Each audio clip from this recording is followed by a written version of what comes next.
자, 오늘은 이제 마지막으로 모평균과 모비율의 이제 추정이라는 거에 대해서 같이 공부해 보도록 할 거예요. 추정. 자, 이제 추정을 공부하기 위해서는 추정이라는 단어, 신뢰도라는 단어와 신뢰 구간이라는 단어를 여러분이 아셔야 돼요. 자, 이 세 개의 단어들이 좀 여러분들이 익숙하지 않기 때문에 제가 용어 정리를 좀 하고 갈게요. 자, 추정이라고 이야기하는 거는 뭐냐? 표본에서 얻은 결과를 이용해서 제가 자세하게 조금 이따 설명할게요. 모집단의 평균 또는 표준 편차 등을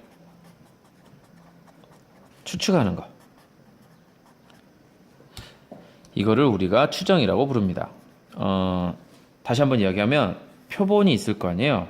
자, 이게 모집단이에요. 모집단. 이게 모집단인데 모집단에 있는 요 안에 있는 여기 샘플, 여기 표본을 가지고 이 표본을 가지고 얘를 가지고 뭐 평균도 구해보고요. 이 표본 가지고 평균을 구해보고 이게 선생님이 x 바라고 이야기했었죠. 그 다음에 분산이나 뭐 s의 제곱 또는 뭐 표준 편차 뭐 이런 것들을 구해본단 말이야. 표본의 평균, 표본의 분산 뭐 이런 것들을 가지고 그리고 나서 x바나 s제곱 이런 얘들을 가지고 뭐를 할 거냐면 원래 있던 요 모집단 있죠. 모집단을 EX라든지 VX라든지 이런 얘들을 예측하는 거예요. 추측하는 거예요. 추측하는 거. 자, 이 일을 왜 할까요? 생각을 해봐. 왜 그러지? 그렇지. 이 모집단을 전부 다 조사하는 게 모집단을 전수조사하는 거 이런 것들이 어떻다고요? 불가능할 때도 있어요. 불가능하거나 비용이 많이 들거나 그 다음에 시간이 너무 많이 들거나 이런 얘들 선생님 수업 시간에 예를 많이 들어드렸죠. 자, 이렇게 되기 때문에 샘플을 추출을 해서 그 얘들을 가지고 그 숫자들을 가지고 원래 모집단이 그러겠지라고 예측하는 거라고 이야기를 했었어요. 선생님이 운동장에 있는 그 조그마한 완두콩 같은 그런 그 공 이야기 같은 거 하면서 이야기했었죠. 이런 이야기들이 여기 안에 들어가는 거예요. 이런 걸 우리가 추정이라고 부릅니다. 추정. 자, 이거를 표본에서 모집단을 추정한다라고 이야기하면 여러분이 추정이 무슨 말이구나 이거를 생각하시면 되겠어요. 자, 그다음에 두 번째 신뢰도는 색깔을 좀 다르게 해서 써볼게요. 표본 평균의 이제 분포에서 이거 분포로부터 모평균이 포함될 뭐를 얻냐면 범위를 얻습니다. 이 범위를 얻을 때 그 범위에 모평균이 포함될 확률을 이야기해요. 자, 이게 무슨 말이냐? 좀 어렵죠? 이건 좀 어려운 이야기인데 간단하게 선생님이 조금 이따가 또 이야기를 해보도록 할게요. 신뢰도라고 이야기하는 거는 예를 들어서 이런 거예요. 어떤 이런 분포가 이렇게 예를 들어서 이렇게 있었다고 가정합시다. 이런 분포가 이렇게 있었을 때, 이 분포가 이렇게 있었을 때, 내가 어떤 샘플들을 표본 평균을 이제 구하는 거예요. 표본 평균들을 x바를 예를 들어서 여기서도 하나 구할 수 있고요. n개의 자료를 뽑아내 가지고요. n개의 자료를 뽑아서 평균을 구해보면 이 n개의 자료의 평균은 어디냐면 여기 센터가 되겠죠. 요 정도. 그 다음에 또 여기 안에서도 이렇게 분포가 여기서부터 여기까지 돼 있을 수 있었겠죠. 자, 그랬을 때 여기도 센터가 이렇게 되는 거고 또 이런 녀석이 또 여기에서도 센터가 있을 수도 있죠. 자, 이런 것들이 x바고 여기도 x바고 여기도 또 x바가 되는 거죠. 이해되나요? 무슨 말인지? 이런 x바들이 있는데 제가 95%의 신뢰도를 가졌어 라고 이야기하면 여기서부터 여기까지를 0.95를 가졌다라고 이야기하면 95% 안에 이런 얘들이 들어가 있는 거예요. 그러니까 이런 표본의 평균들이 총 100번을 던졌을 때 95번 정도가 들어가고 여기서 이렇게 뽑았을 때 이쪽에는 여기가 평균이죠. 이런 녀석들이 안 들어가는 녀석들이 한 5번 정도는 될 거야 라고 이야기하는 거예요. 이해돼요? 다시 모평균 이 진짜 m이 있을 거 아니에요. 이 모평균 m 이 m에 대해서 신뢰도가 95%의 신뢰 구간이다. 여기 신뢰 구간까지도 같이 이야기하는데 구간은 이제 요 구간을 이야기하는 거예요. 신뢰도와 신뢰 구간은 뭐 따로 설명할 수 있는 건 아니에요. 신뢰도 95%다라고 이야기를 하면 제가 이야기하는 이 95%를 신뢰도라고 이야기하는데 이 신뢰도가 뭐냐면 이 구간 안에 크기가 n인 이런 표본을 여러 번 뽑아가지고 이런 구간들을 막 만들었단 말이에요. 이런 신뢰할 수 있는 이런 신뢰 구간들을 이렇게 여러 개를 만들었을 때 이 신뢰 구간에 여기 센터 신뢰 구간 중에서 여기 모평균을 포함할 수 있는 녀석이 여기서부터 여기까지가 이제 이런 신뢰 구간인데 신뢰 구간 안에 뭐가 들어가요?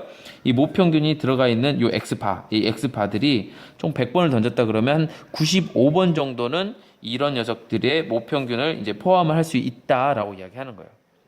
조금 헷갈리긴 하죠. 제가 수업 시간에 더 자세하게 말씀을 드리도록 하겠습니다. 자, 그러면 신뢰도하고 신뢰 구간을 대충 이해는 해봤으니까 이거를 구하는 방법에 대해서 같이 한번 생각을 해보도록 할게요. 어렵진 않습니다. 여러분이 다 알고 계시는 거고 뭐 새롭게 배우는 내용은 없어요. 자, 여기서부터 출발해 볼게요. 우리가 표본의 평균을 가지고 이야기할 거기 때문에 x바를 가지고 이야기합니다. 자, 그러면 얘가 평균과 뭐를 따라가게 되지? 그렇지, 분산 루트 n분의 시그마의 제곱 이렇게 쓰게 되죠. 자, 이거를 따라서 x바를 뭘로? g로 바꾸죠. 자, g로 바꾸면 x바 마이너스 m에다가 루트 n분의 시그마 이렇게 되는 거야. 자, 이거를 왜 써야 되냐면 우리가 표본을 가지고 모평균을 추정한다라고 이야기했어요. 추정. 자, 그러면 잘 봐봐. 어렵지 않아. 자, 여기에 센터 m이 있을 거고요. m이 있을 거고 여기서부터 여기까지가 95%라고 가정을 합시다. 95%. 그럼 95%면 여기서부터 여기까지가 얼마가 돼야 되니? 0.95가 돼야 되니까 절반으로 자르고 나면 0.475가 되겠네. 0.475가 되는 거니까 그러면 여기에 값이 g라고 이야기했을 때 여기는 이제 평균이 0으로 바뀌겠죠. 그럼 여기 값이 얼마니? 그렇죠? 뒤에서 이제 표를 찾아보면 1.96이라고 나와요. 1.96. 그럼 0.475, 0.475 하면 0.95가 나오는 거고, 맞아요? 그렇게 나오니까 여기는 1.96이라고 찾을 수 있는 거예요. 됐어요?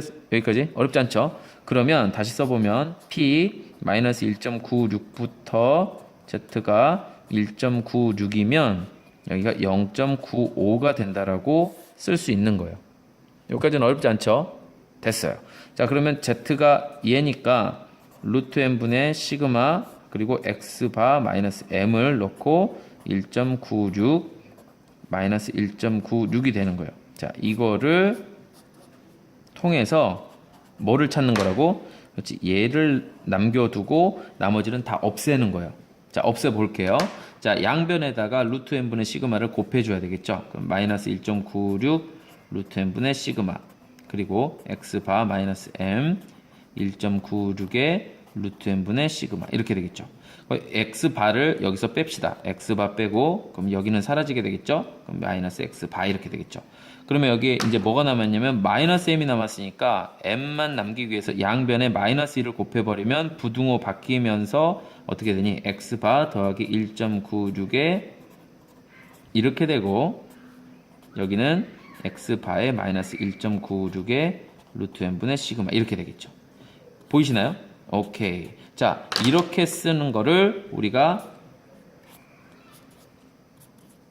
여기도 마찬가지로 0.95 이렇게 표현할 수 있긴 있겠죠. 오케이. 자, 그러면 이렇게 써놓은 요식.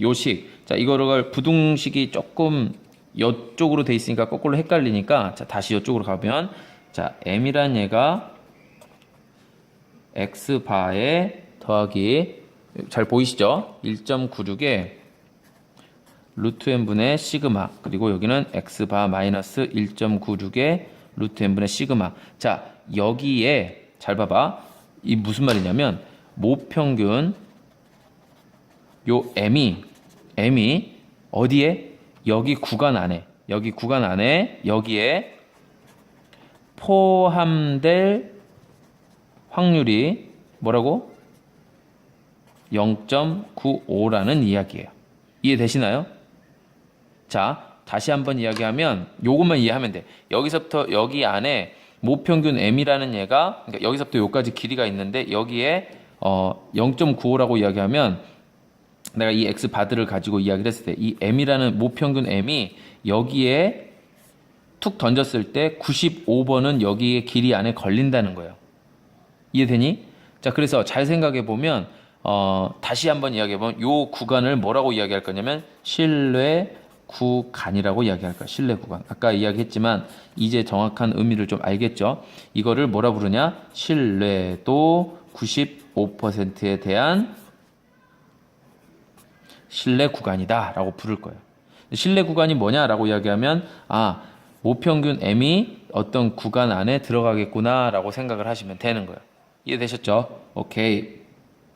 여기까지 어렵지 않죠? 자, 이게 우리가 지금 95% 가지고 이야기했으니까 99% 가지고 이 똑같은 작업을 다시 한번 반복해 보도록 하겠습니다. 자, 빠르게 진행할게요. 이번에는 자, 99%가 되기 위해서는 여기가 Z라고 이야기했을 때 자, 여기가 0.99가 돼야 되겠죠? 0.99. 0.9가 되기 위해서 여기 절반을 쪼갰을 때, 그럼 여기가 얼마냐? 라고 했을 때 이 G값을 여러분이 찾으시면, 2.58이라는 값이 나옵니다. 자, 그러면 Z가 마이너스 2.58에서 2.58까지 됐을 때가 이거의 확률이 0.99란 말이에요.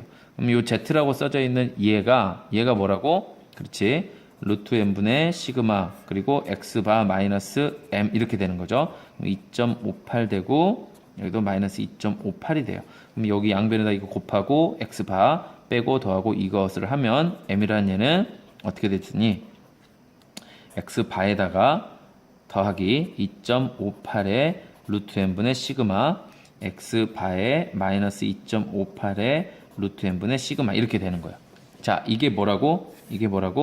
그렇지. 입으로 한번 해봐. 신뢰도 몇 프로? 99%의 신뢰 구간 이렇게 이야기하는 거예요. 신뢰 구간. 됐어요? 오케이. 자, 그래서 신뢰 구간이라는 단어를 우리가 같이 공부했고요. 자, 이번에 신뢰 구간의 길이라고 이야기하는 거예요. 그럼 길이는 큰 거에서 작은 거 빼면 되는 거니까 x바 마이너스 플러스 2.58 루트 n분의 시그마에서 마이너스 x바 마이너스 2.58 루트 n분의 시그마 이렇게 되겠죠.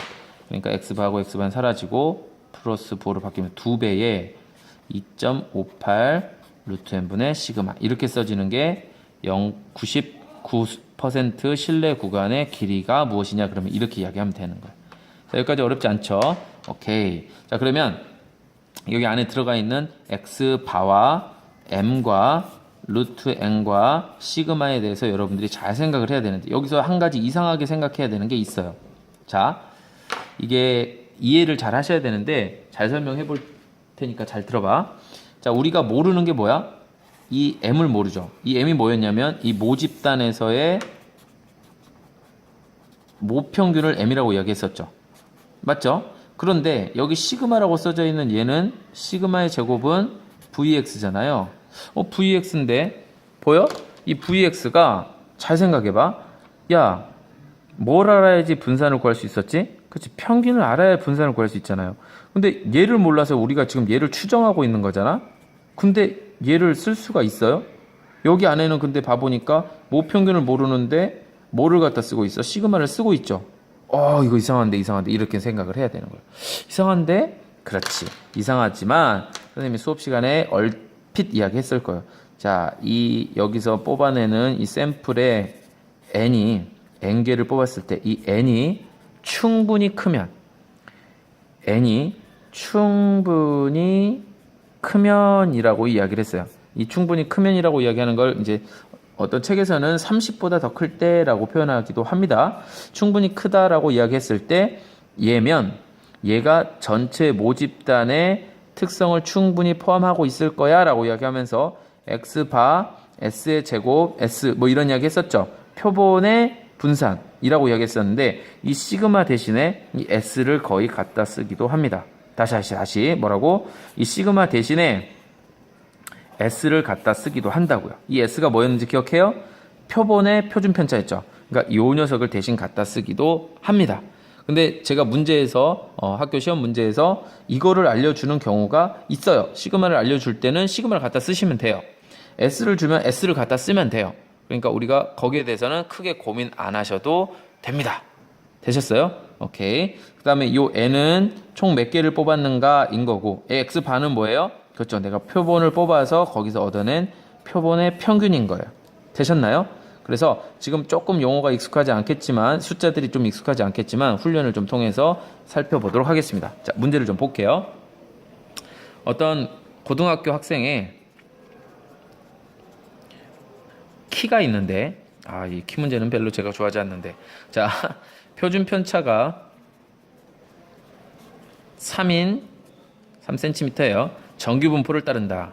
그러니까 요거를 이미 줘버린 거예요. 표준 편차가 3인 거는 시그마를 준 거나 마찬가지예요. 그러니까 S를 구하지 않는 거예요. 이거를 구하지 않고 얘를 줘버려요. 문제에서 이렇게 줍니다. 그러니까 여러분들은 그냥 쓰시면 돼요. 자, 그 다음에 36명을 이미 추출합니다. 그래서 키를 쟀더니 이 X바, 이 36명의 평균이 175라고 이야기를 하네요. 자, 그러면 전교생의 키 평균, 이거는 뭐가 되겠어? 그렇지, 전수조사를 다해서 얻어낸 이거 모평균이 되겠죠. 이거를 찾아내봐라 라고 이야기하는 거예요. 대신 문제에서 항상 이렇게 줍니다. Z가 1.96보다 작을 때의 확률이 0.95다. 뭐 이런 식으로 주면 95%로 신뢰도를 가져라 라고 이야기하면 1.96을 쓰면 되는구나, 이런 생각을 하는 거예요. 자, 그래서 1번 문제, 모평균 M에 대한 신뢰도 95%의 신뢰. 자, 이런 문제가 있었다고 치자. 자, 이런 문제가 있으면 우리가 어떻게 문제를 풀면 되느냐? 자, 간단해요. 첫 번째, X바가 1.75고요. 그 다음에 시그마가 3이고, 그 다음에 N은 몇 개? 그렇지, 36개를 뽑았죠. 자, 그러면 M은 어떻게 한다고? 그렇지.